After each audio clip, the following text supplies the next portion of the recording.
Amor, rompe todas las tinieblas. No hay cosa que te pueda detener en nosotros. Gracias, Señor. Que tu palabra nos ayude a comprender quién tú eres y cómo tú nos ves, cómo tú nos amas. Danos ojos para que podamos ver eso en el nombre de Jesús. Todos decimos amén. Acompáñenme a Romanos capítulo 11 y 12. Vamos a ver un par de pasajes ahí. Prometo no tardarme mucho. Y quiero empezar con el final. Quiero empezar por lo último de lo que quiero que veamos el día de hoy, y en otra semana estaré concluyendo esta plática. Romanos capítulo 12, versículo 11. Dice la Escritura, Romanos 12, 11, dice: en lo que requiere diligencia, no perezosos, fervientes en espíritu, sirviendo al Señor. Vamos a leerlo juntos. 1, 2, 3. En lo que requiere diligencia, no perezosos, fervientes en espíritu, sirviendo al Señor. Y hay dos frases en medio de muchas otras cosas aquí, en Romanos, que son, vamos a decirlo así, nuestra respuesta a la misericordia que hemos recibido del Señor. Pero estas dos frases en particular que voy a mencionar, creo que son claves para nosotros. Y una habla de la condición de nuestro corazón, y la otra habla de lo visible, de cómo se ve, de cómo nosotros manifestamos esa condición de corazón hacia Dios. Y son dos elementos esenciales de nuestra respuesta a la misericordia que hemos recibido. ¿Saben? Si tú estás aquí por primera, segunda, muchas veces has estado aquí, quiero decirte que la razón por la cual nosotros estamos aquí es porque hemos recibido, hemos visto destellos del amor y de la misericordia de Dios sobre nosotros. No hay otra razón. La razón por la cual cantamos y a veces nos alocamos, la razón por la que levantamos las manos, la razón por la que cada domingo estamos aquí, la razón por la cual le hablamos a otros de Cristo, la razón por la cual perdonamos a nuestros enemigos, la razón por la cual tenemos paz en medio de la tempestad, es porque hemos recibido, hemos experimentado destellos de la misericordia y del amor de Dios sobre nosotros. No hay otra razón. Sí, no estamos aquí. Hace muchos años se decía que estábamos aquí, los que nos reuníamos aquí, no me dejará mentir Mario, Ceci, que veníamos aquí porque los gringos nos metían dólares en la Biblia, y que veníamos buscando una Biblia porque en medio había un chequecito, algunos dólares, ¿no? Y pues todo era chiste, porque nunca ha sido así, no es así. Estamos aquí porque hemos visto el amor de Dios sobre nosotros. No hay otra razón. Sí. Y la razón por la cual igual damos dinero, sacrificamos nuestras vidas, es por la misma razón. No hay otra fuera de eso. Entonces quiero que veamos el por qué. ¿Cómo es que llegamos a tener esta clase de respuestas, o sea, fervientes en espíritu? Porque mire, yo y usted podemos activarnos y hacer cosas y hacerlas de buena gana incluso, y quererle echarle ganas a mi servicio a Dios, ¿sí? A querer buscar a Dios, y yo puedo hacer algo, hacer eso con algo de iniciativa propia incluso, y de disciplina propia, de que lo voy a hacer, pero fervientes en espíritu. La pregunta es, ¿cómo haces eso? ¿Cómo llegas a eso, no? ¿Sí? Y la palabra ferviente en el diccionario dice que es un sentimiento y actitud de profunda veneración. Otra traducción es un sentimiento de intenso entusiasmo y admiración hacia algo o hacia alguna cosa. O el entusiasmo, dedicación, interés o empeño con que se realiza una actividad. ¿Sí? Eso es lo que dice el diccionario sobre ferviente. Entonces, ¿cómo yo produzco un espíritu ferviente? ¿Sí? Que claramente se me pide en la Biblia, ¿verdad? Y en el idioma original, ¿sí? Griego, la palabra es mucho más sencilla en su significado.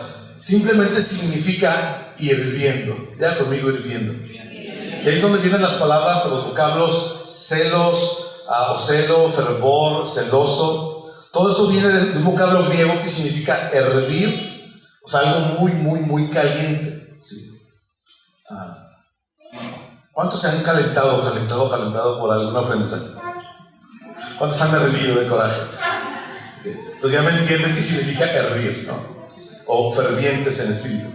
¿Sabe que en el libro de Apocalipsis, no lo voy a leer en este momento, el Señor le dijo a la última de las iglesias, le dijo, el problema con ustedes es que no están ni fríos ni hirviendo, sino que están así como que tibiecitos, a gusto. Dice, no, es como parafraseándolo, es como que Dios diciendo, ni los quiero ni fríos, los quiero hirviendo, pero si no los puedo tener hirviendo, los prefiero fríos. Tibios no, sí, los prefiero fríos. Entonces, ¿cómo yo le respondo a Dios de esta manera? Ferviente en espíritu. Y le dije, quiero comenzar con el fin, porque el fin de una enseñanza es cómo lo aplico, ¿verdad? Es la aplicación de cómo eso sucede en nosotros. Entonces, Romanos 11, ¿sí? Y Romanos 11 es la conclusión de todo el libro de Romanos hasta este momento, ¿sí? Esta carta escrita por Pablo a los ciudadanos de Roma, a los cristianos en Roma. Y antes de poder leer, déjame explicarle algo, ¿sí? Todos los primeros 10 capítulos de Romanos es una tesis, por así decirlo, y la más importante, creo yo, de todo el Nuevo Testamento, sobre la respuesta a una sencilla pregunta de todo el libro de Romanos. ¿Cómo puede un Dios justo justificar al malvado? Esa es la gran pregunta del libro de Romanos, y creo que a veces de toda la Biblia. O sea, porque si yo o tú justificamos a un malvado, o sea, yo dejo de ser justo, tú dejas de ser justo, ¿sí o no? Y cometo una injusticia. O sea, si alguien roba algo, si alguien lastima a alguien y lo hace de adrede, con toda la alevosía y ventaja, él ha hecho algo malo. Y un juez justo lo debe de castigar, ¿cierto? Pero ¿cómo yo justifico? O sea, ¿cómo libro de su castigo y declaro a ese individuo y al mismo tiempo sigo siendo justo? ¿Cómo le hago? Esa es la pregunta de toda la epístola de Romanos, creo que de toda la Biblia. Y la respuesta es que Dios toma su propia vida, ¿sí? Se hace hombre, se hace un ser humano, y siendo perfectamente inocente y sin mancha, Él recibe todo el castigo de los malvados, para que entonces Dios pueda por la fe declarar justos a todos los que lo éramos malvados. Eso es lo que Dios hace e hizo en la persona de Jesús. Y este es el gran misterio del Evangelio y la maravilla que diferencia el Evangelio de la Biblia de todos los sistemas religiosos del mundo. Todos.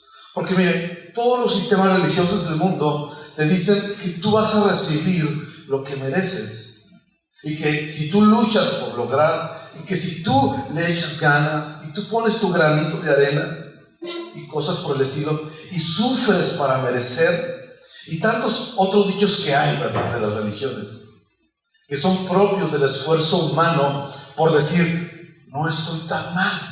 O sea, sí la veo, pero tan mal no estoy. Pero déjeme decirle, ninguno de esos funciona. Pero viene el Evangelio de Jesús y dice, no puedes ofrecerle nada a Dios, porque Dios ya ha pagado el precio por completo. ¿Sí? Tú no lo podías pagar. Jamás, aún en 1000 vidas, tú no podrías hacerlo correctamente. Nunca serías aceptable a Dios por tus propios esfuerzos. ¿Sí? Por eso dice Efesios capítulo 2, dice, no es por obras, no es por esfuerzo propio, para que nadie presuma de ellos. Porque entonces Él pagó el precio, Dios pagó el precio para hacerte aceptable a Dios. Y esas son las buenas noticias del Evangelio. ¿Sí? Y aunque lo que estoy diciendo es básico, es importante que lo comprendamos. ¿Sabes que el Evangelio, o sea, la Biblia, contradice todas las religiones del mundo? Y quiero que comprendan bien esto claramente, que podamos entenderlo bien. Es decir, mire, usted puede tomar cualquier religión del mundo, la que quiera. El budismo es la misma cosa. El budismo es, tú vas por el camino de la moderación, tú vas por el camino de limitar tus deseos, y vas creciendo en espiritualidad hasta que llegas a ascender a cierto nivel. Ravi Zacharias, que es un hindú americano que es un apologista, Dice que una vez entrevistó a uno de los líderes más importantes del budismo y le preguntó, no me acuerdo bien los detalles, pero dice que esta mujer tenía un hijo. Era una mujer budista que vivía en un monasterio en una alta montaña allá en el Himalaya. Dice que tenía un hijo. Le dice, ¿y cómo le haces para ver a tu hijo? Porque el budismo enseña a reprimir tus deseos, ¿sí? Y a olvidarte de él. Dice, ¿cómo le haces para amar a tu hijo y no olvidarte de tu hijo? Dice, lo que hago es que me salgo a escondidas del monasterio y tomo un coche para poder ver a mi hijo una vez a la semana, a escondidas del monasterio. Porque así son las religiones, ¿verdad? Muy contradictorias consigo mismas, y hacen eso porque vas creciendo en espiritualidad hasta que llegas a ascender. Y si eres hindú, más o menos es lo mismo que el budismo, pero más reburujado. Y si eres musulmán, ya Rabí nos platicó los detalles del Islam, ¿sí? que te sacrificas en muchas cosas en esta vida para que tú puedas ir al cielo y tener todos los deleites en el cielo. Y todas las religiones del mundo te dicen que tú hagas esto para que entonces tú seas aceptable a Dios. Así básicamente funcionan todas las religiones o sistemas religiosos del mundo en este planeta. Y cuando los creyentes, los que seguimos a Cristo, nos descuidamos, ¿sí? Volvemos a caer en este mismo tipo de pensamiento o de comportamiento. Que si yo hago esto, entonces Dios me va a aceptar, a bendecir, a ayudar, etcétera, etcétera. ¿Sí? Sabes que yo luché siendo cristiano, teniendo una Biblia bajo el brazo, viniendo a este edificio, pensando que yo necesitaba hacer ciertas cosas para que Dios me aceptara y me amara. Luché muchos años sin saber cuál era el problema. Es más, muchas veces yo quise tirar la toalla y decir, no tiene caso que yo siga yendo a Betel porque no me comporto como debería. Sí. Y gracias a Dios, Dios me ayudó a ver su amor, y aquí estoy. Entonces, pero la maravilla del Evangelio es que es exactamente al revés de todo esto que ya he mencionado. De que Dios, como el hombre, era absolutamente inaceptable para Dios por su pecado, el cual no se puede borrar. ¿Sí? Hay una historia, escuché la historia de un hombre ya grande de edad, entrado a los 60 tal vez. Su familia se desintegró, se desbarató por causa de él. Era un hombre inteligente, ¿verdad? Y él dice que tenía 20 años, tenía 20 años en ese punto de su vida, tratando de hacer cosas buenas, pero decía él, ¿cómo borrar las cosas malas? Dice, mi familia ni siquiera me dirige la palabra de todo lo mal que yo hice con mi esposa y con mis hijos. Entonces puedes imaginártelo a él con el peso de que no puedo borrar todo lo que hice en mi pasado. Algo difícil. Pero Cristo viene y lleva sobre sí mismo todas esas culpas y en un momento las borra todas. Esa es la maravilla del Evangelio. Y tal vez tú puedas pensar, bueno, eso es injusto porque hay gente que ha hecho cosas muy malas. ¿Cómo Dios puede borrar una vida de 30, 40 años haciendo cosas malas, de maltrato, de abuso, de tranza, en un instante? Puede parecer injusto. El asunto es que no es injusto porque todos aquí hemos, aunque tal vez en menor medida, según nuestro estándar humano, menos cosas malas, pero en el estándar de Dios, delante de los ojos de Dios, todos hemos hecho cosas que serían imperdonables. Mas sin embargo Dios viene, da su vida y dice, todas esas manchas, todas esas culpas, todo ese pecado, si confías en mí, crees en mí, todo es quitado, todo es borrado para siempre. Y sucede en un instante. ¿No le parece extraordinario eso? Asombroso. Y el capítulo 11 es el resumen final de lo que Pablo está hablando aquí. ¿Sí? Y no lo voy a leer porque es extenso el capítulo, pero todo el capítulo 11 está hablando del pueblo de Israel y del hecho de que el pueblo israelita, a pesar de ser el pueblo de Dios, ha rechazado al Salvador, ha rechazado la fe. Y en vez de abrazar al que les es enviado, o sea, Jesús, Porque Jesús fue judío, vivió en Israel y le predicó, ¿verdad?, a los hebreos, y Jesús murió allí, ¿verdad?, en Jerusalén. Y ellos masivamente, los judíos, rechazaron a Cristo. ¿Sí?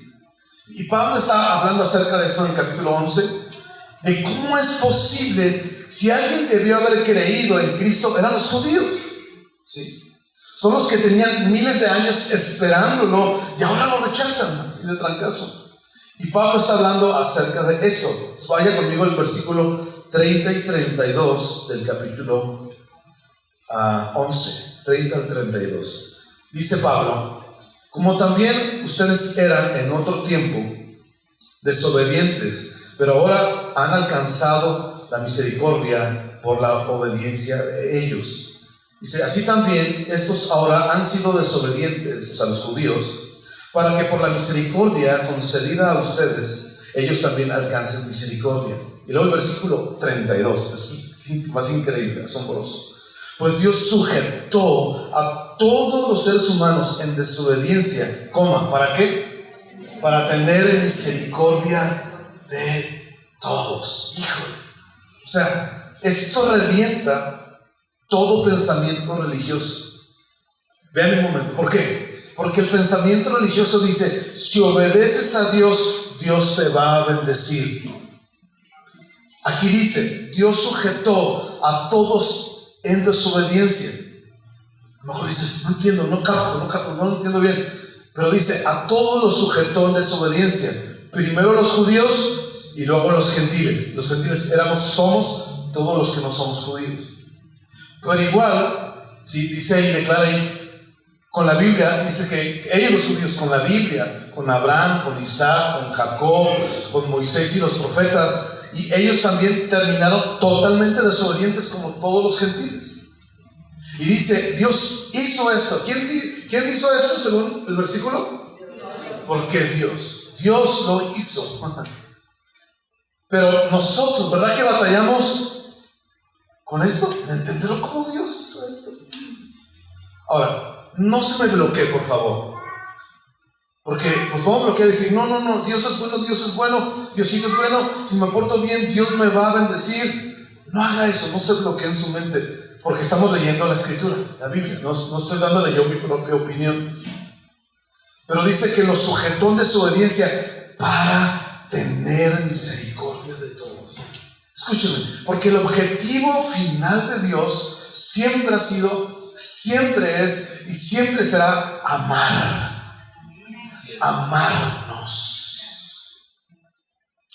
en la manera más suprema que se pueda amar. Y Dios ha atrapado a todos en desobediencia, no permitiendo que nadie tenga acceso a Él por sus propios esfuerzos o méritos. No para condenarlos, sino para que todos pudieran recibir la misericordia de Él. Sí. O sea, el genio de Dios, o sea, lo increíblemente brillante que Dios es, gira todo en torno a su amor. Todo su propósito de Dios es amar, ¿sí? Y no había nada que nosotros pudiéramos hacer para impedírselo.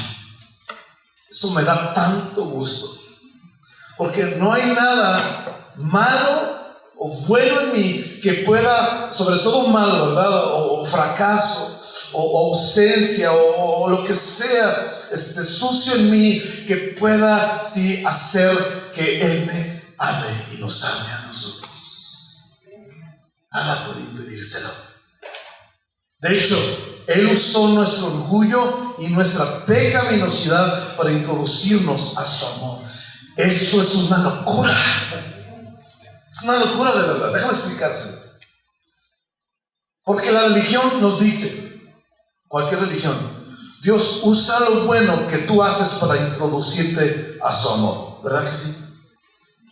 Todos crecimos de alguna manera oyendo que si tú hacías esto, tú cumplías con lo otro, Dios te iba a amar, Dios te iba a bendecir. ¿Cierto? Ahora, no fue en mala onda, ¿sí? Simplemente fue con la ausencia y con el desconocimiento de la Biblia y de la Escritura, de la verdad de Dios. Y la Biblia dice, no, Dios usa lo malo de nosotros, lo malo que nosotros éramos, y lo rebelde que éramos, y lo grosero que fuimos, y cuando le dijimos a Dios, no te metas con mi vida, yo sé lo que quiero, ¿sí? Eso es lo que Dios usó para introducirnos a su amor. ¡Wow! ¿Sí? ¿Por qué? Porque por medio del esfuerzo propio, por medio de la buena obra, por medio de la intención sincera, nadie puede merecer o meterse al amor de Cristo. Nadie. Porque cuando yo hago algo para merecer, y lo dice la Escritura, ahí no hay gracia, ahí hay salario. Es decir, se me paga por lo que yo me gané, por lo que yo hice. ¿Está de acuerdo? O sea, si tú haces algo, es como un cheque a cambio, una moneda a cambio. Yo hice esto, yo me merezco entonces aquello. Yo hice esto, si yo me acaté o me sujeté a cierta cosa, esa es mi moneda de cambio, entonces Dios me va a bendecir, me va a dar algo a cambio. Pero eso sería salario, porque estoy recibiendo un pago por lo que hice. Y ahí no hay gracia. Sí. Y Dios no es salario. Diga conmigo, Dios no es salario. Dios es amor. Dígalo conmigo fuerte. Dios es amor. Entiéndalo, Dios no solamente da amor, Él en su naturaleza, en su esencia, es amor. Por eso puso su vida por los seres humanos en una cruz. No porque tenía que amar, no porque debía hacerlo, no, es porque Él ama por naturaleza y se da a sí mismo. No da amor simplemente, reparte amor, se da a sí mismo porque Él es amor. Sí. Yo sé que suena trillado, hasta infantil lo que estoy diciendo, pero no lo es. Sí. Porque en lo más esencial de su esencia, valga la redundancia, en lo más absoluto de lo que Dios es que Él es amor. Y la Biblia dice, y Dios se define a sí mismo y dice, Dios es amor. Ahora, creo que la palabra amor en la actualidad está muy súper devaluada, ¿verdad que sí? Digo, ahora pasa una muchacha enfrente de un muchacho y a él se le mueve la hormona, ¿verdad? Y piensa, estoy enamorado, ¿verdad? ¿Verdad que ese muchacho no sabe nada de amor? No tiene la menor idea de lo que es el amor. Lo que está sintiendo tal vez es un par de emociones incitadas por un par de hormonas, pero el amor es otro boleto. Y Dios es amor. ¿Sí? Alguien escribió lo siguiente y dijo, aunque el propósito preconcebido de Dios me asombra, es el hecho de que Él amara con tal insistencia a personas tan poco merecedoras y tan contrarias a Él. Dice, esto es lo que me deja anonadado una y otra vez. Dice, mi única posible respuesta, habiendo percibido un destello de su bondad y amor, es otra vez creer. Otra vez confiar en aquel del cual solo se puede confiar. Y descubro, dice, que soy amado. Y eso define todo lo que somos. Cuando tú descubres que eres amado por Dios, no que sabes algunas cosas, pero que descubres, Dios me ama, Dios me ama. Híjole. Se lo dije la semana pasada. Escuchaba decir a Ramín, tan sencillo, hey, Jesús te ama a la gente, que para nosotros los de Occidente, los que vivimos de este lado del charco, nos suena como algo trillado, ya un cliché cristiano. Pero cuando de veras entiendes, ya has captado, Dios me ama, Jesús me ama. Wow. Para mí, después de esta semana y media que ha pasado, el Jesús te ama y Dios me ama ha cobrado un sentido pero enorme, y lo escucho y se lo digo a la gente y me conmueve, porque cuando le decíamos a un mesero el día que comimos Ramín y yo aquí en una placita, le decía, Jesús te ama. Y le decía, sí, yo ya he ido a una iglesia cristiana. Y le digo, no se trata de que hayas una iglesia cristiana. Quiero que sepas que Jesús te ama. Y no se me queda bien. Que sepas que Dios te ama y dio su vida por ti específicamente. Y el cuate así me quedó así. Se quedó con el platillo en las manos. Y dije, hey, tengo hambre. Porque cuando lo entiendes, híjole, es otra cosa. Ahora, estoy concluyendo. La mayoría de nosotros, los mexicanos, no nos sabemos amados. Esa es la verdad.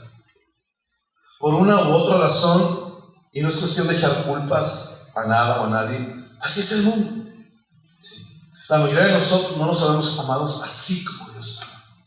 Y por eso siempre estamos tratando la manera de decir, no, yo sí valgo, yo no estoy tan mal. De decir algo que dice que yo de alguna manera, yo no estoy en cero. O sea, aquel sí necesita, aquel sí está mal de la cabeza, ve su condición. Y decimos todas esas cosas, o las pensamos al menos, porque no nos sabemos amados. Sí. Me acuerdo los zamoranos, primero quien se convirtió a Cristo, los zamoranos, me lo estoy refiriendo a Lucemara, a veces canta con nosotros. Primero vino su mamá a la congregación y ella empezó a conocer el amor de Dios. Y don Juan Zamorano se quedaba allá afuera. Estacionaba el carro y luego los dejaba a ellos y luego se iba o se quedaba allá afuera él solo.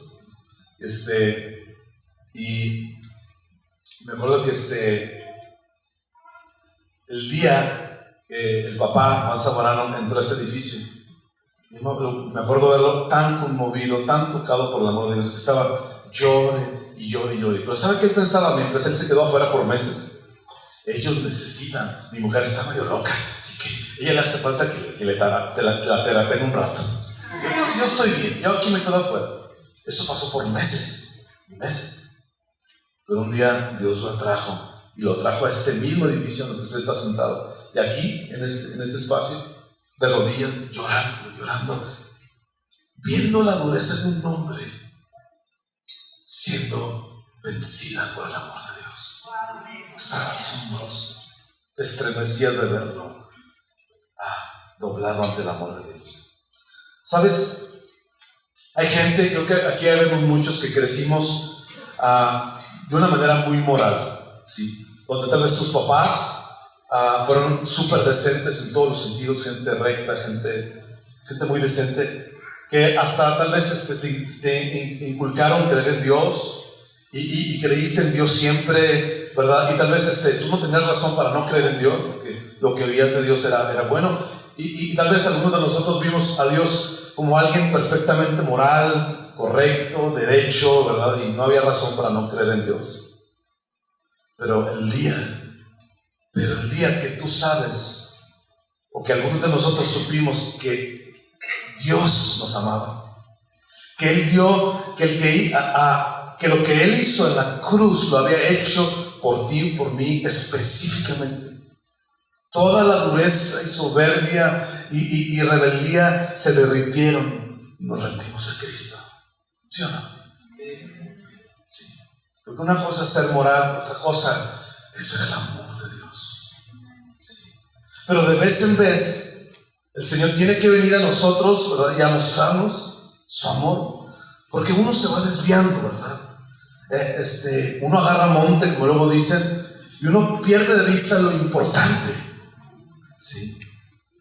Y de vez en vez Dios tiene que volvernos a mostrarnos aquello, esto que estoy hablándole, y vuelve a cautivar nuestro corazón. Y te vuelves a dar cuenta que lo único que importa en esta vida es que soy amado por Dios, y que esa es la base de todo lo que somos, de todo lo que hacemos. Por eso lo mencioné al principio. La base por cual yo puedo amar a mi esposa, amar a mis hijos, no transear, estar aquí, hacer lo que hago, no es simplemente una lista de reglas de moralidad. Es que el amor de Dios me ha ganado.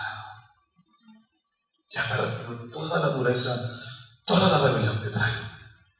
Y aunque a veces me endurezco, Él me recuerda, somos amados por Dios. Y sabes, si tú puedes captar esto que estoy hablando, lo demás en tu vida va a funcionar. Pero si no lo captas, si no lo puedes captar, créeme, ninguna cosa en tu vida realmente va a funcionar. Y por eso la gente luego nos sentimos a veces tan incompletos, tan vacíos, tan desconsolados, tan fuera de lugar, tan fuera de despropósito, porque el amor de Dios no lo hemos captado y no nos sabemos amados. Termino con esta historia. Creo que algunos lo conocen. Él se llama Agustín. Él fue un pandillero, exdrogadicto. Su madre era prostituta y él creció en ese ambiente. Y para no hacer la historia larga, él terminó en la cárcel tantas veces en el estado de Chihuahua que ya no lo querían en la cárcel, porque en la cárcel filereaba, le acuchillaba a todos sus compañeros. Y dice, ya ahora ¿de qué lo podemos acusar? Pues ya no hay más de qué acusarlo, ¿verdad? Ya cadena perpetua se le queda corto. ¿Saben lo que hicieron increíblemente? Lo corrieron de la cárcel de Chihuahua y lo mandaron para Durango. No entiendo eso. Tal vez un abogado me puede explicar eso. Pero terminó en Durango, en el centro de rehabilitación de un amigo mío. Y dije, ¿cómo te vino a caer, man? Total, dice que era un hombre tan duro, tan orgulloso. No solamente por lo malo que había hecho y por la manera en que creció, tanta dureza en su corazón, que un día mi amigo Sammy le dice, hey Agustín, ve y mata a ese perro nos da mucha lata. ¿Sí? No sé, estaba enfermo, no sé qué tenía el perro, pero dice, ve y mátalo. Si Agustín había matado a tanta gente, ¿qué no mata a un perro? Dice que Agustín, él platica la historia, agarró unas hojas, se fue ahí a la orilla de donde estaba, en el centro de rehabilitación, agarró las hojas de un árbol y amarró el perro de las patas. Él lo tenía, ¿no? Como piñata. Y dice que Agustín agarró un palo, un tronco, ¿verdad? Y el perro colgado. Dice que cuando Agustín iba a matar al perro a punta de palazos, cuando hace esto Agustín, dice que el perro lo vio. Pero era una mirada, el perro, que Agustín, cuando va a hacer esto, no pudo. La mirada del perro lo doblegó. Dice que cayó de rodillas ahí en ese mismo lugar y se dio cuenta que Dios lo amaba. Increíble. Y el perro, yo creo que siguió viendo, ¿verdad? ¿Y ahora qué? Un hombre tan duro de años de dureza, de dolor, de quebranto, ahora estaba rendido al amor de Dios. Y su vida jamás volvió a ser la misma. No le estoy diciendo que es un hombre perfecto, ni mucho menos, pero su vida cambió para siempre. Porque cuando tú ves el amor de Dios, en el momento en que estás, en la circunstancia en la que tú estás, te das cuenta, Dios me ama. No importa lo que yo he hecho, no importa lo que estoy pasando, no importa lo que estoy atravesando, lo confuso, lo difícil, lo nebuloso, lo gris, o lo que sea, te das cuenta, Dios me ama. Dios nos ama a mí y a mi familia. ¡Wow! Tu vida cambia para siempre. Sí. Por eso el hombre que estaba crucificado al lado de Cristo y le dice a Jesús, si puedes, ¿cómo le dijo? Ya se me olvidó. Si puedo estar contigo en el paraíso, hazlo. Y Jesús perdona a este hombre.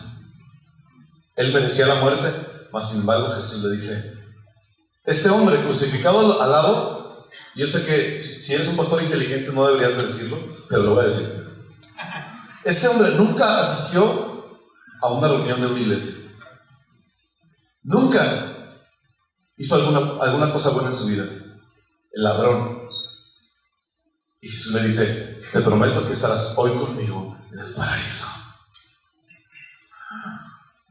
Porque el amor de Dios nada lo puede detener. Ni tu quebranto, ni tu dolor, ni tu pasado, nada podrá detener de que Él te ame y venga a ti. Puedes experimentar solo. No hay nada. La razón por la cual Él te va a aceptar y nos acepta es porque Él ya pagó el precio por nosotros. Amén. Qué asombroso, ¿no? Qué asombroso.